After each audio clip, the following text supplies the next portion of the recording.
नमस्कार, बहुत बहुत स्वागत है आपका हमारे इस चैनल पे। भव्य मंदिर का निर्माण हो चुका है और प्रभु श्री राम की प्राण प्रतिष्ठा भी हो चुकी है। जब से प्राण प्रतिष्ठा हुई है तब से कुछ भक्तों के मन में यह सवाल है कि 5 साल के बाल स्वरूप में ही रामलला की मूर्ति क्यों स्थापित की गई, या यूं कहें तो 51 इंच की मूर्ति ही क्यों स्थापित की गई। इसी सवालों का आपको जवाब देने वाला हूं आज इस वीडियो में। वीडियो अच्छा लगेगा तो शेयर अपने दोस्तों में जरूर कीजिएगा और चैनल पर नए होंगे तो सब्सक्राइब जरूर कर लीजिएगा।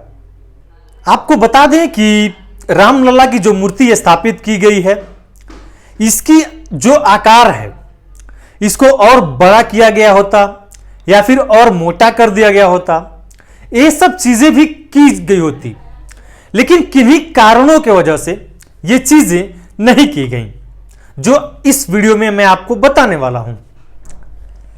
आपको बता दें कि भारत में जो मौजूदा दौर है, इसमें जो 5 साल के बालक होते हैं, यूं कहें तो 5 साल के जो बच्चे होते हैं, वो आमतौर पे उनकी जो हाइट होती है तकरीबन 43 से लेकर के 45 इंच तक की होती है, ऐसा माना जाता है। और इसी को देखते हुए जब राम जी का दौर था, यूं कहें तो जिस दौर में राम जी पैदा हुए थे, उसमें आम लोगों की जो औसत लंबाई थी वो इस समय के सापेक्ष कहीं ज्यादा थी।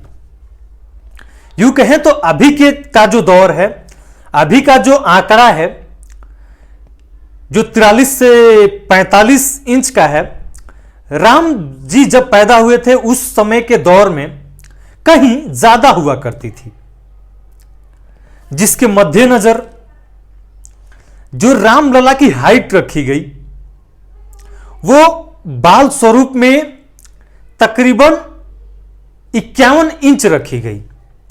चूंकि 51 इंच इसलिए रखी गई कि जो 5 साल के बच्चे होते हैं वो लगभग होते हैं 43 से 45 इंच के। जो हमारे आचार्य हैं, जो हमारे संत हैं, उनका ऐसा चिंतन हुआ कि 51 इंच ऐसा मतलब शुभ माना गया। 43-45 न करके 51 इंच प्रभु श्री राम के लिए रखा गया कि इनकी हाइट जो है बाल स्वरूप में 51 इंच रखी जाए। तो अब जो है 51 इंच का स्वरूप दिया गया है रामलला के मूर्ति का। तो मैं सोचा अपने दर्शकों को बताऊं कि जो 51 इंच है, जो बाल स्वरूप उनको दिया गया है 5 साल का, वो 5 साल का बाल स्वरूप उनको क्यों दिया गया है। तो अगर जो वीडियो अच्छी लगी हो तो अपने दोस्तों में शेयर जरूर कर दीजिएगा। राम भक्त होंगे तो कमेंट में जय श्री राम जरूर लिखिएगा।